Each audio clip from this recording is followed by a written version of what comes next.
Bonjour à toutes et à tous, je suis Pascale Niepce, je suis formatrice à l'AFPA depuis 18 ans. Je forme des conseillers en insertion professionnelle.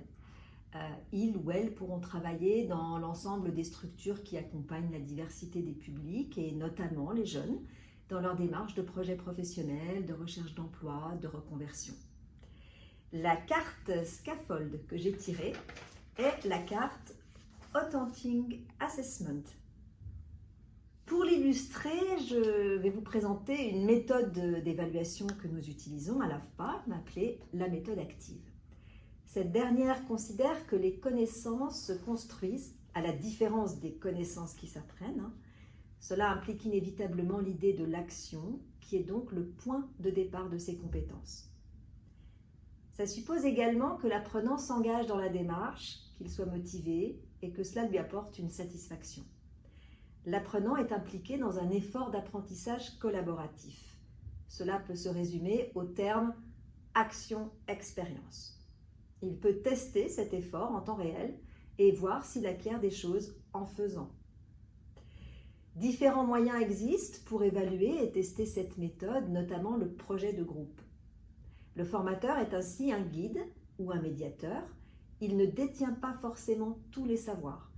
Il va créer un scénario pédagogique que vont suivre les apprenants de manière collaborative. Je l'utilise car j'aime beaucoup faire travailler les stagiaires en mode projet. Cela leur apporte de la méthode. Concrètement, travailler sur un projet et créer un événement de toutes pièces permet de créer une synergie de groupe pour que chacun ait un rôle à jouer et soit très motivé et impliqué par le fait que l'événement ait vraiment lieu.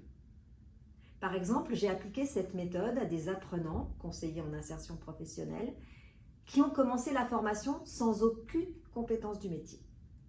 L'action, le vécu de l'expérience très concret, est une façon de faire, d'agir, d'être pleinement impliqué.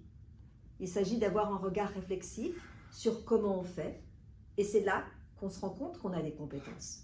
L'importance de cette méthode est de créer les conditions de l'implication des stagiaires, de fédérer une dynamique de groupe, de permettre l'acquisition de compétences à travers la réalisation d'une action très concrète.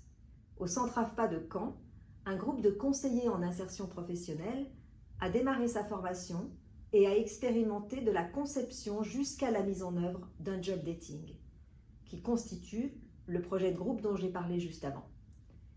C'est un travail sur 6 semaines où le groupe s'attelle à créer ce job dating, avec évidemment des apports théoriques. Des groupes se constituent, des tâches sont attribuées, un planning est créé et suivi. Au bout de 6 semaines, le job dating a lieu pendant toute une journée avec 20 entreprises du territoire qui viennent pour recruter des candidats. Ainsi, tout ce qui a été conçu pendant 6 semaines se réalise concrètement.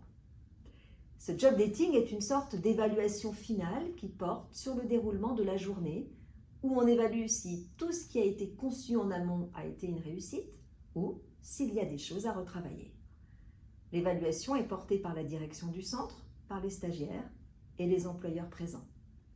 L'impact de l'utilisation de cette méthode sur les apprenants est multiple. Il s'agit de développer des compétences dans la réalité d'une situation de travail, d'apprendre en faisant, d'être stimulé par un projet collectif avec des enjeux importants, et enfin de développer des compétences relationnelles, le travail très collaboratif. C'est aussi, à la clé, une connaissance de soi, car les apprenants voient quelles peuvent être leurs limites de travail en groupe notamment. Et puis il y a aussi la nécessité de s'adapter à l'urgence, à l'imprévu.